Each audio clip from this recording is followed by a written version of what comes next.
Bethesda's been in a little hot water with its fans lately.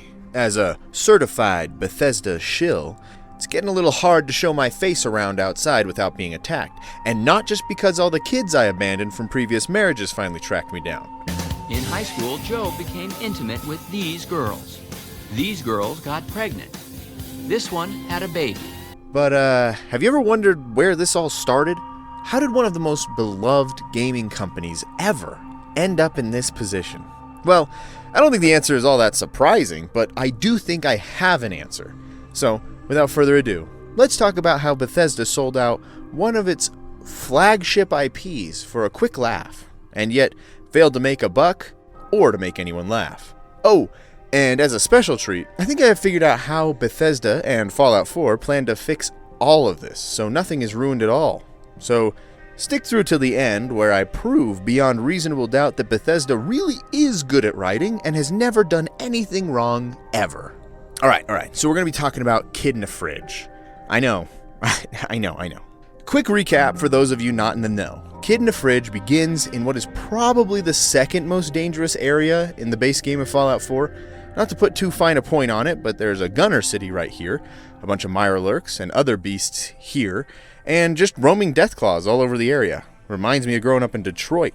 Anyway, in this area is a destroyed building, and by that building is a refrigerator with a voice coming from it.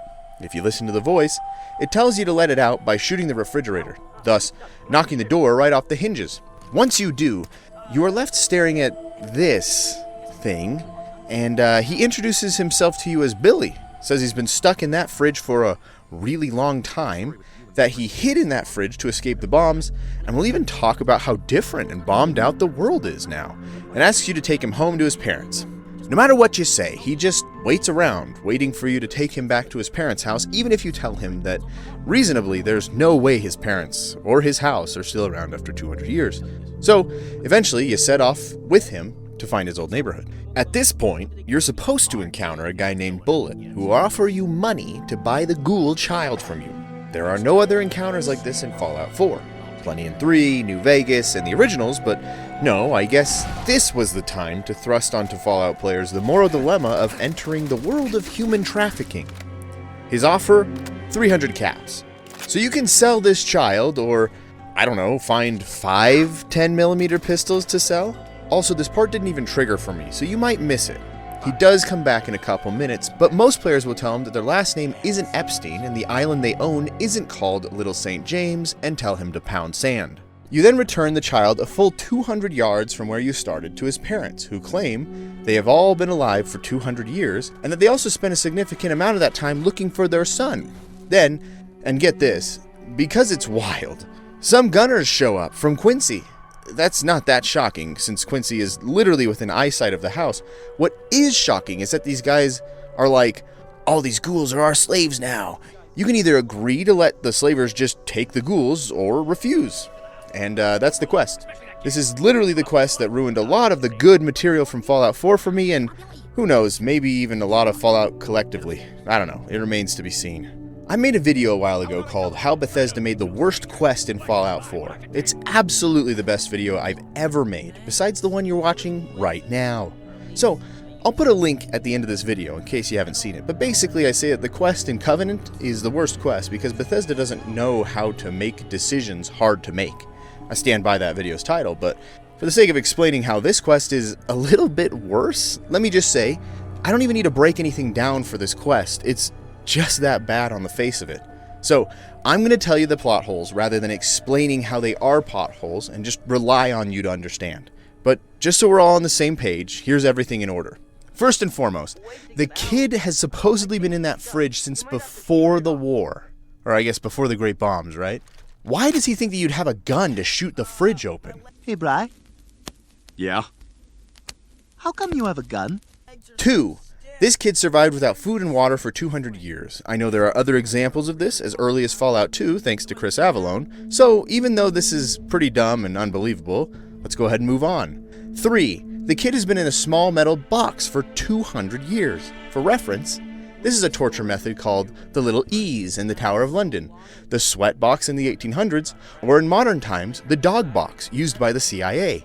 These methods would cause extreme discomfort in a few hours, including painful muscle cramping and even tears with long enough application. Not sure what 200 years would do. 4. The kid has been in solitary confinement for 200 years. In addition to the physical torture methods I have previously mentioned, leaving someone in this kind of psychological torture has been shown to have a lasting effect after a week. Again, no idea what 200 years would do. 5. The kid is suggested to have survived a bomb blast by hiding in a fridge. At this point, I think we need to do a PSA because of all the media where people do this. This will not work. You will die. 6. The slaver just so happens to be walking by, even though slavers are not a strong presence in the Commonwealth or Fallout 4 as a whole. And this never happens at any other point in the game. It only happens right now during this quest. 7. The slaver is a gunner and comes from the direction of Quincy. The ghoul's mom says that they have been living here for a while, and I'm guessing if gunners attacked them, they would have probably moved on. So the gunners show up for the very first time at the same time that you are there, just by coincidence. 8. If you decide to take the kid home, he is almost in earshot and sightline of his house, making the next point even dumber. 9. His parents have been alive and claim to have just not been able to find him for over 200 years. 10. His parents recognize him even though they haven't seen him for 200 years, and the last time they saw him, he had a face. 11. His parents have been playing Little House on the Prairie in the most dangerous place in the Commonwealth besides the glowing sea for 200 years. 12. His parents also have not been eating, I guess, because they don't have any means to get food or water in their house. 13. The slaver shows up with a few buddies and says that he's willing to die to capture this kid and his parents. Again, this happens even though a few minutes ago, they didn't even know that these people existed. 14. The happy ending of the quest is that you leave a family pretending they live in a pre-war world in a pre-war house in the worst possible place imaginable. Keep in mind that Preston and the Minutemen who survived the Quincy Massacre were left in this exact location, and almost all of them died just trying to get from here to Sanctuary. So this is far from an okay location. 15. Bullet is prepared to offer 300 caps for a slave that he is also willing to die for. Just think logically here, okay? If you were prepared to die for something, right, like get a gun and go and shoot someone to get something, do you think it might be worth more than 300 bucks to you? I mean, I'm just thinking out loud here. So now that that's all out of the way, and we're a little more brain damaged from having to relive it, I really don't feel like I need to explain in more detail, right? I mean, it's obvious a quest like this simply doesn't belong in a world like Fallout. It's stupid. Solomon the stupid. It's silly. Solomon the silly. Nothing about it makes any sense at all. If you drop this into something like Mass Effect, it would be an insult to Mass Effect. If you drop something like this into The Witcher 3, it would be an insult to The Witcher 3. It's bad. We can just leave it here, right? If you have an example where you say, well, what about this other stupid thing that a different Fallout game did? Like the aforementioned Coffin Willie from Fallout 2? My answer to that, and any other example you could care to talk about, is that that is also stupid, and also doesn't belong in Fallout. It's moments like these that make me consider hanging up my title of Certified Bethesda Shill. After all, I mean, this is just a little too dumb, right? But wait. Okay, come back. Before you go, I actually learned how to fix all this, okay? One crucial bit of lore everyone misses when they're talking about this quest. It actually explains all 15 points I just said and makes it okay to like Fallout again. Alright, ready?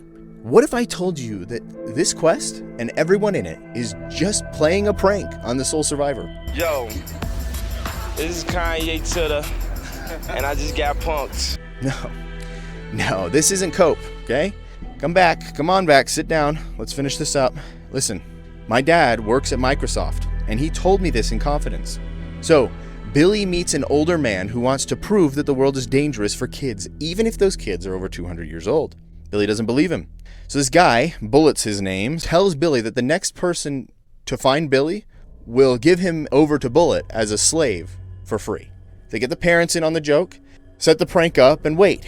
And you happen to be the next person to walk by, and that's why literally none of the points make sense. He didn't survive a bomb in a fridge. He wasn't trapped for 200 years. He already knows about the Great War and is only acting surprised.